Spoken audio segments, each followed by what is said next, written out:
የዚህ ዩቲዩብ ቻናል ተከታታዮች በሙሉ ዛሬ ሁላችንም የሚመለከት ሐሳብ አቀርባለሁ።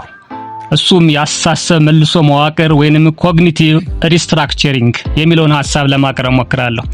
ይህ ሐሳብ ሲደርሳችሁ ላይክ፣ ሼር፣ ሳብስክራይብ ለማድረግ ሞክሩ። ወደ ሐሳባችን ንግባ። የአስተሳሰብ መልሶ መዋቅር ኮግኒቲቭ ሪስትራክቸሪንግ ወይንም ሲአር መሰረታዊ ጽንሰ ሐሳብ እናውራ። የአስተሳሰብ መልሶ መዋቅር ሲአር ማለት የአንድን ሰው ስሜትና ባህሪ እየጎዱ ያሉትን ከእውነታ የራቁና አላስፈላጊ የሆኑትን አስተሳሰብ አይነቶች ኮግኒቲቭ ዲስቶርሽንስ ለይቶ ማወቅ፣ በማስረጃ መፈተሽና ሚዛናዊ በሆኑና ከእውነታው ጋር በሚስማማ አስተሳሰቦች የመተካት ሂደት ነው።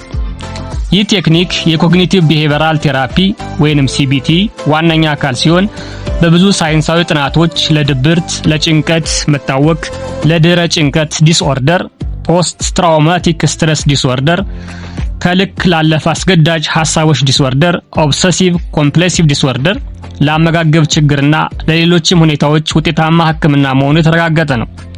የአስተሳሰብ መልሶ ማዋቀር አንድ ሰው ጭንቀት፣ የትዳር ወይንም የግንኙነት ችግር፣ የሥራ ግፊት፣ የፈተና ፍርሃት፣ ከቤተሰብ ጋር በተገናኘ የሚፈጠር ችግር ያሉ የህይወት ገጠመኞችን በተሻለ ሁኔታ መቋቋም የሚያስችሉ ሐሳቦችን ያቀርባል።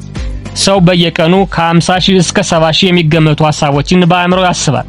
ብዙዎቹ ሐሳቦች በራስ ስር አውቶማቲክ ተውትስ ይመጣሉ። እነዚህ ሐሳቦች ትክክለኛ ከሆኑ ጤናማ ስሜትና ባህሪ ይፈጥራሉ። የተዛቡ ከሆኑ ግን ጭንቀት፣ ፍርሃት፣ ድብርትና የተሳሳተ ውሳኔ ሊያመጡ ይችላሉ። የኮግኒቲቭ መልሶ ማዋቀር ዓላማው እነዚህን የተዛቡ ሐሳቦች ለይቶ በማስረጃ መፈተሽና በሚዛናዊ ሐሳብ መተካት ነው። ኒውሮሳይንሳዊ መሰረቱን እንመልከት። የአእምሮ አውታረ መረብ ለውጥ ኒውሮፕላስቲሲቲ አንጎል በተደጋጋሚ ልምምድ ራሱን እንደገና የማዋቀር ችሎታ አለው። ለአሉታዊ ሐሳቦች የምንጠቀምባቸው ኒውራል መንገዶች ኒውራል ፓዝዌይስ ካልተጠቀሙ ይደክማሉ። አዲስ ሚዛናዊ ሐሳብ የምንጠቀምባቸው መንገዶች ደግሞ ይጠናከራሉ። ፕሪፍሮንታል ኮርቴክስ ኤፒኤፍኤ ምንለው ደግሞ ይህ የአእምሮ ክፍል ምክንያታዊ አስተሳሰብን፣ እቅድንና ራስን መቆጣጠርን ይቆጣጠራል። አስተሳሰባችን እንደገና ሲዋቀር ፕሪፍሮንታል ኮርቴክስ ይነቃል። ለአሚግዳል ወይም የፍርሃት ማዕከል የሚሰጠው መቆጣጠሪያ ይጨምራል። ከዚህ ጋር አብሮ ተያይዞ የሚነሳ ኮግኒቲቭ ቢሄቪየራል ቴራፒ ወይንም ሲቢቲ የሚባል ጉዳይ አለ። ኮግኒቲቭ ሪስትራክቸሪንግ እና ሲቢቲ አንድ አይደሉም። ስለዚህ የተወሰነ ነጥብ ብቻ ስለ ሲቢቲ እናውራ። ሲቢቲ ባህሪያት ወይንም ኮግኒቲቭ ቢሄቪየራል ቴራፒ ባህሪያት በሳይንሳዊ ምርምር የተደገፈ የሕክምና ሂደት ነው። በሳይኮሎጂስት ወይንም ባለሙያ መመሪያ መካሄድ አለበት።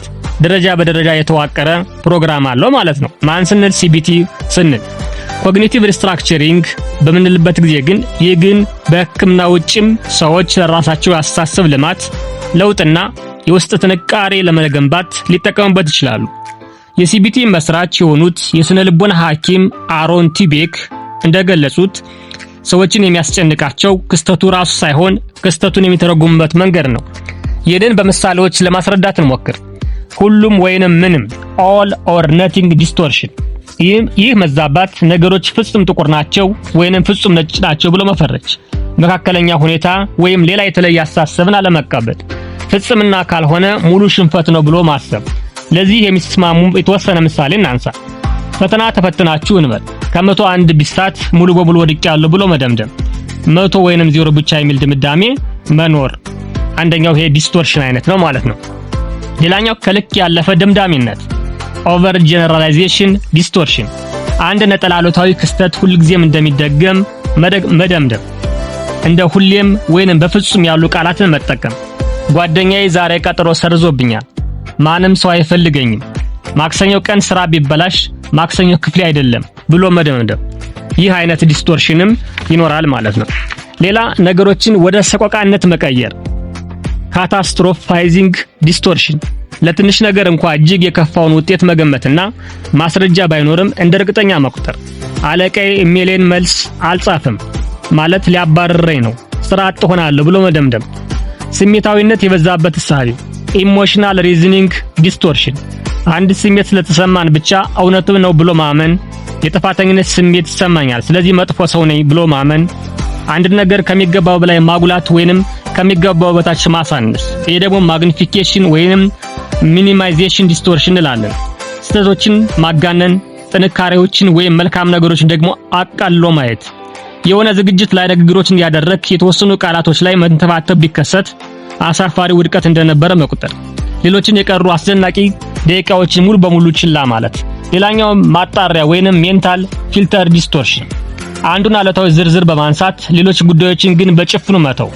ሰዎች ስለጻፍከው ጽሑፍ ወይንም ስለሰራኸው ቪዲዮ 95% አዎንታዊ አስተያየት ቢሰጡም በአንድ ነቃፊ ወይንም አሉታዊ አስተያየት ላይ ብቻ ማተኮር። ሌላኛው ደግሞ ራስን አብዝቶ መውቀስ ፐርሰናላይዜሽን ዲስቶርሽን። የሌሎችን ድርጊት ወይንም ውጫዊ ክስተቶችን በሙሉ ከራስ ጋር ማያያዝ። እኔ ስገባ ሰዎች ወዲያ ቆሙ፣ ስለኔ እያወሩ ነበር ማለት ወይንም ብሎ መደምደም ከዚህ ዲስቶርሽን ጋር ይያያዛል። ሌላኛው ያሳሰብ መልሶ መዋቅር ማሳደጊያ መንገዶችን ለማየት እንሞክር። 1. ራስን መከታተል ሰልፍ ሞኒተሪንግ። አሉታዊ ሐሳብ መቼ በምን አይነት ሁኔታ የት እንደሚከሰትብህ ለይተህ ማወቅ። ፈተና ቦታ ነው ወይስ ስራ ቦታ ነው? ስትጸልይ ነው? ከቤተሰብ ጋር ስታወራ ነው? ትልቅ ስታስብ ነው ወይንስ ለጸጸት የሚዳረግ ድርጊት ስታስብ? ይህንን ለይተህ ማወቅ የመጀመሪያ ደረጃ እርምጃ ነው። ምን ለማድረግ? ሐሳብን ወይም ደግሞ ኮግኒቲቭን እንደ አዲስ ለማዋቀር ካስፈለገ ማለት ነው። ሌላኛው የሐሳቡን እውነተኛነት በጥያቄ መፈተሽ questioning assumptions።